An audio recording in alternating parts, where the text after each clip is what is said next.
रविवारी क्रांतिज्योती सावित्रीबाई फुले यांची जयंती. प्राचार्य मॅडमने उल्लेख केला की कृष्णप्रकाश साहेबांनी त्यांना नॅशनल हिरो म्हटलं. खरं आहे. कारण का हिरो कोणाला म्हणायचं की जो समाजावरती दीर्घकाळापर्यंत प्रभाव टाकतो.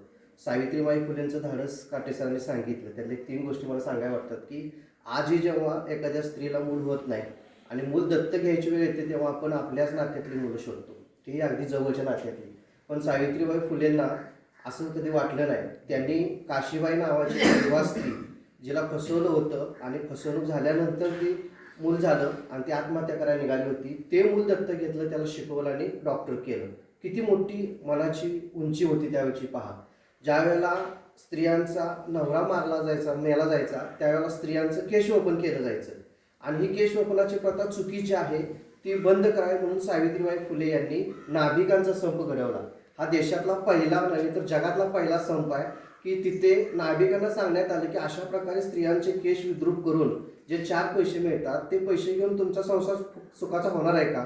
आणि या बातमी जी आहे ही त्या काळामध्ये इंग्लंडमध्ये न्यूयॉर्क टाइम्सला पहिल्या पानावरती छापली होती आणि तिथल्या महिला इतक्या प्रभावित झाल्या की जगामध्ये असाही संप होतोय की मिळणारा पैसा वाईट आहे म्हणून तो नको. जगामध्ये अनेक संप हे पैसा आम्हाला हवा आहे यासाठी होतात, पण मिळणारा पैसा वाईट आहे म्हणून तो नको असा जगातला पहिला संप झाला.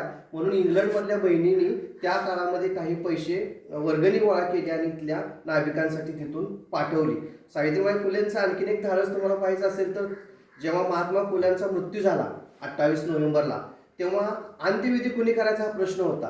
कारण मृत्यू झाल्यानंतर वडिलाचा जो मुलगा असेल तो मुलगाच अंत्यविधी करतो, त्याच्या तोंडामध्ये पाणी ठेवतो किंवा हातामध्ये शिकारा घेऊन जातो. आपल्या धर्मामध्ये अशी प्रथा आहे की जो कोणी शिकारा घेऊन जाईल किंवा त्या वडिलाच्या तोंडात पाणी सोडेल तो त्या सगळ्या संपत्तीचा उत्तराधिकारी असतो. महात्मा फुल्यांना काही मूल नव्हतं आणि यशवंतराव हा अनारस पुत्र दत्त घेतलेला होता. तेव्हा महात्मा फुलेंचे जे नातेवाईक ज्यांनी फुल्यांना घरातून हाकलून लावलं होतं, बहिष्कृत केलं होतं, ते त्यावेळेला पुढे आले की आम्ही म्हटले आता या सगळ्या उत्तरक्रिया करणार. त्याला सावित्रीबाईंनी नकार दिला आणि सगळं दुःख बाजूला सारून पदर कोचून स्वतः त्याने हातात शिकार घेतलं आणि आपल्या पतीच्या चितेला अग्नी दिली. देशाच्या इतिहासामध्ये नवरा मेल्यानंतर सती जाणाऱ्या हजारो स्त्रिया तुम्हाला दिसतील, पण आपल्या पतीच्या चितेला अग्नी देणारी ही देशातली पहिली स्त्री आहे.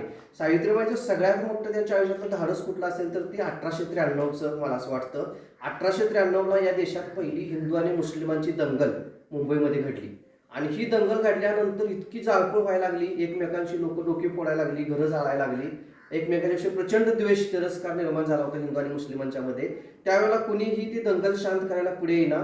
त्यावेळेला सावित्रीबाई फुले स्वतः पदर पोचून पुढे आला आणि मुंबईतल्या वेगवेगळ्या ठिकाणी जिथं दंगली होत होत्या तिथल्या लोकांना जाऊन त्यांनी सांगितलं की अशा प्रकारच्या दंगली घडवून तुम्हाला काय मिळणार आहे, एकमेकांची डोकी फोडून तुम्हाला काहीच मिळणार नाही.